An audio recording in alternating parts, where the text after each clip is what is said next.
Êxodo capítulo 20, verso 4 ao 6. Não farás para ti imagem de escultura, nem semelhança alguma do que há em cima nos céus, nem embaixo na terra, nem nas águas debaixo da terra.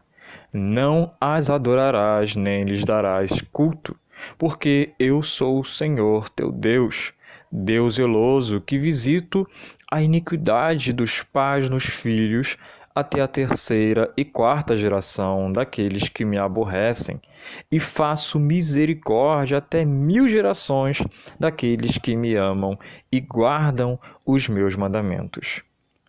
Meus irmãos, hoje nós chegamos ao segundo mandamento, como eu mencionei no vídeo anterior. Se por um acaso você não o assistiu, volte no vídeo anterior para que você acompanhe e possa pegar todos os vídeos, ok?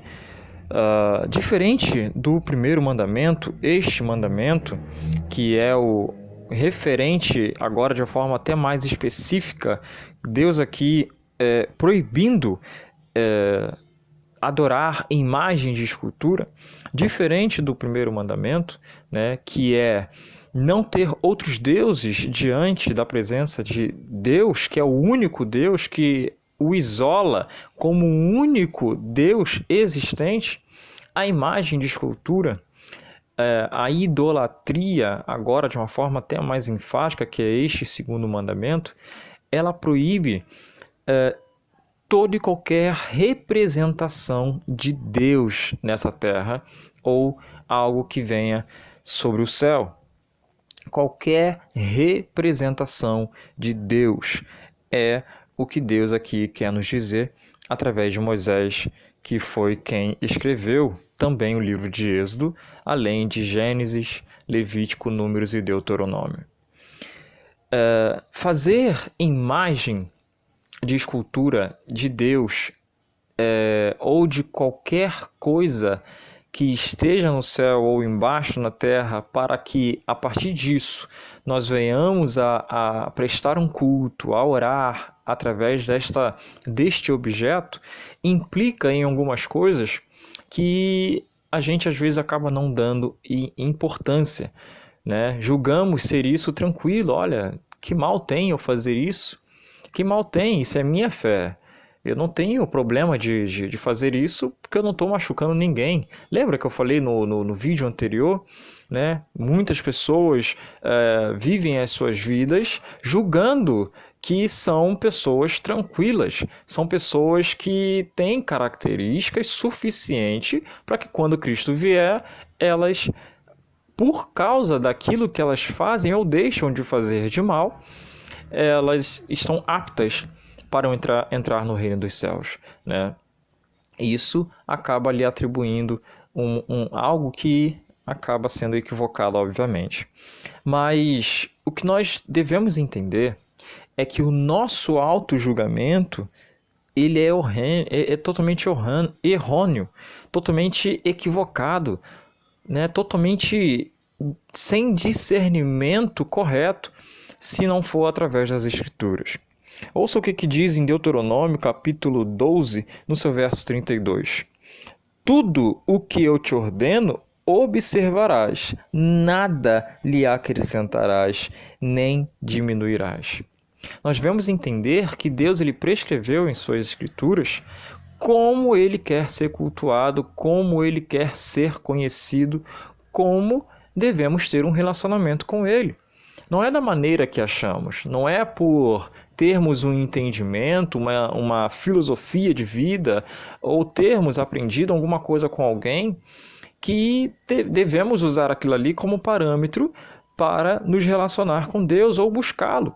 Pelo contrário, se não for a Santa Escritura que ele deixou bem expressa para que nós viéssemos a consultar e saber como nos relacionar com ele, se não for através dessa escritura, por certo, nós iremos errar, nós iremos cair em pecado e iremos transgredir este segundo mandamento.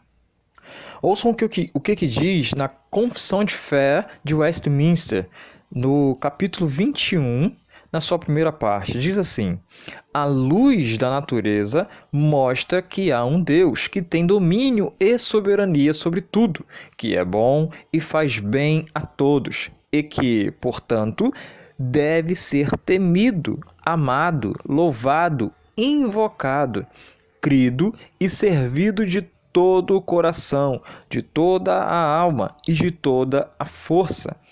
Mas o modo aceitável de adorar o verdadeiro Deus é instituído por ele mesmo e é tão limitado pela sua vontade revelada que ele não deve ser adorado segundo as imaginações e invenções dos homens, ou sugestões de Satanás, nem sob qualquer representação visível ou de qualquer outro modo não prescrito nas Santas Escrituras. Na segunda parte também vai dizer: o culto religioso deve ser prestado a Deus, o Pai, o Filho e o Espírito Santo, ou seja, a Santíssima Trindade, e só a Ele. Não deve ser prestado nem aos anjos, nem aos santos, nem a qualquer outra criatura. Nem deve, depois da queda, ser prestado a Deus pela mediação de qualquer outro, senão unicamente a de Cristo. Eu só quero pegar um pequeno trecho aqui, só para relembrar aos irmãos, se por um acaso não ouviram o primeiro vídeo. Quando o texto aqui se refere aos santos, eu volto a dizer, não é santo imaculado, ok? Para que isso fique muito claro, porque ainda há muitas pessoas que acham, quando ouve essa palavra santo, liga isso a uma pessoa que não possui pecado. Não é bem isso. Os santos aqui é aqueles que foram santificados pelo sangue de Cristo, mediante a fé, ok? Eu queria, junto com vocês, explicar um pouco melhor essa parte em que eu estou falando a respeito de adorar imagens, de prestar culto de forma idólatra, né? Através do Evangelho de João, no capítulo 4, no seu verso 22. Ouçam bem o que Cristo vai dizer à mulher samaritana. Ele diz assim: vós adorais o que não conheceis. Nós adoramos o que conhecemos, porque a salvação vem dos judeus. Eu gosto muito desse texto, pois ele é muito claro e quando você estuda esse texto e o contexto em que ele está inserido, você consegue entender ainda melhor essa questão de idolatria. Cristo aqui ele está dizendo, olha, vocês estão cultuando algo que vocês não conhecem. Então a primeira coisa para que nós não venhamos a cometer idolatria é o conhecimento. Nós necessitamos conhecer aquele quem adoramos. Por que existe a idolatria? Por que existe o culto a outros deuses? Porque não há um conhecimento daquele que está sendo adorado. Eu gosto muito de dar um exemplo da seguinte maneira. Se você, João, Maria, José, enfim, você que está me ouvindo, for representado por alguém na rua, né, de uma forma contrária, o que irão dizer para aquela pessoa que te conhece? Vou ser mais claro. Você é uma pessoa que conhece naturalmente, né, o seu irmão. O seu irmão está na rua, em algum lugar distante de você, e alguém te para, alguém te para na rua para falar contigo a respeito do seu irmão. E fala, olha, o seu irmão, ele acabou de assaltar um banco. Você conhecendo o seu irmão, o caráter dele, vai dizer, olha, tenho dúvidas. Meu irmão, duvido. Meu irmão não é capaz de fazer isso. Ou seja, você conhece tanto seu irmão que você vai afirmar o que ele poderia fazer ou contradizer aquilo que ele nunca faria.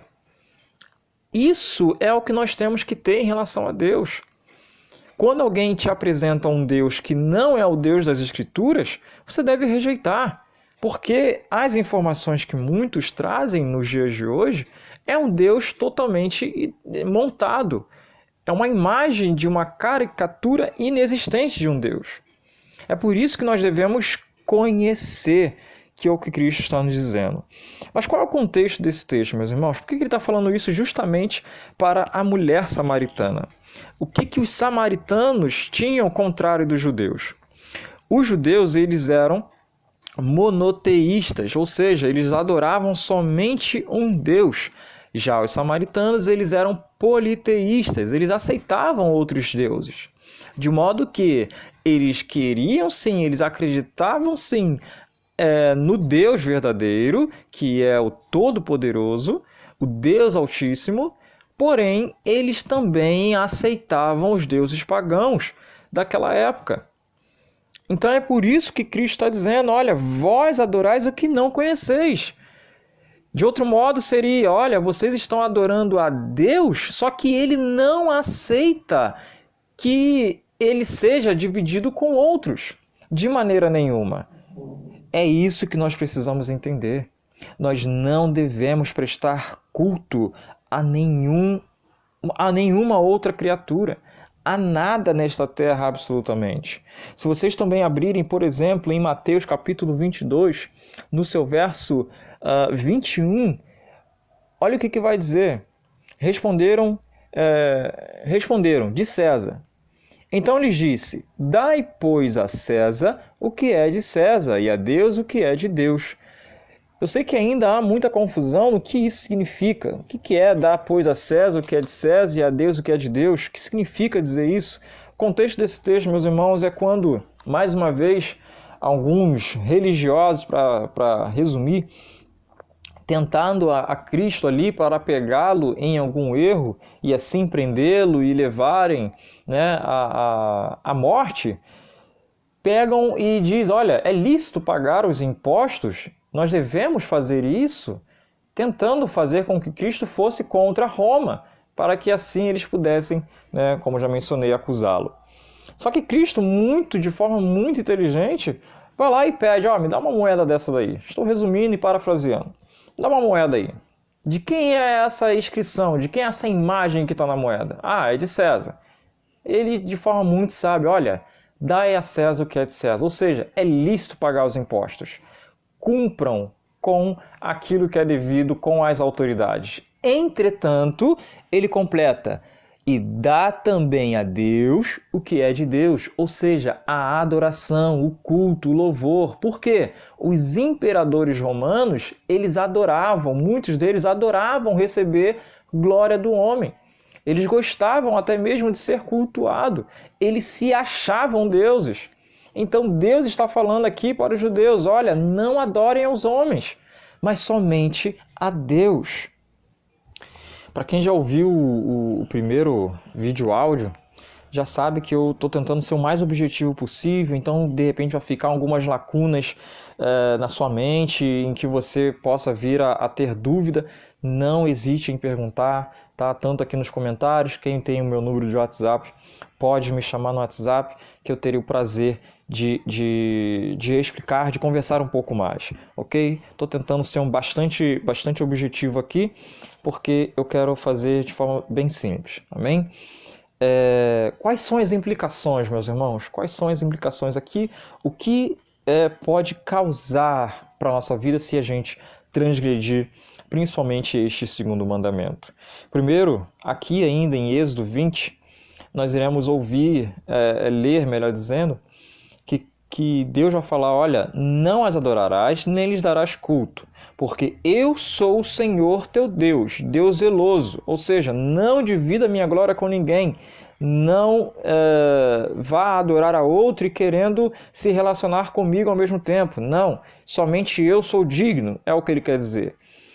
E diz ainda, que visito a iniquidade, ou seja, o pecado dos pais nos filhos até a terceira e quarta geração daqueles que me aborrecem. Essa é uma das implicações. Essa é o que vai causar se nós transgredirmos este mandamento. Deus, ele irá, com toda certeza, punir não somente aquele que cometeu, mas se isso permanecer, toda a geração será punida. Você já pensou a sua família inteira por conta do seu pecado, porque o que acontece? Ah, eu serei culpado pelo pecado do outro? Não é isso que o texto está querendo dizer. O que o texto está querendo dizer é algo natural que acontece. Eu, por exemplo, tenho uma família, isso não é hipoteticamente, mas como exemplo de fato, tenho uma família, uma esposa e 2 filhos. Se eu os ensino desta maneira, naturalmente eles irão praticar aquilo que eu ensino. Então, por causa do meu pecado, inicialmente falando, eles também irão pagar. Por quê? Por causa que eu fiz errado somente? Não, porque eles também estão praticando. Entende? Então é por isso que o texto vai dizer que Deus ele visita, que ele assiste, não somente nisso, mas também ele vai punir o pecado dos pais nos filhos até a 3ª e 4ª geração, daqueles que lhe aborrecem. Entende? A seriedade da coisa é que nós necessitamos passar de geração em geração os ensinamentos corretos, de forma ordeira e não em desordem, e não acrescentando ou retirando aquilo que está prescrito nas Santas Escrituras. Mas aí ele vai dizer algo maravilhoso no verso 6. E faço misericórdia até 1000 gerações daqueles que me amam e guardam os meus mandamentos. Essa é a segunda implicação, meus irmãos. Quando nós guardamos os mandamentos de Deus, quando nós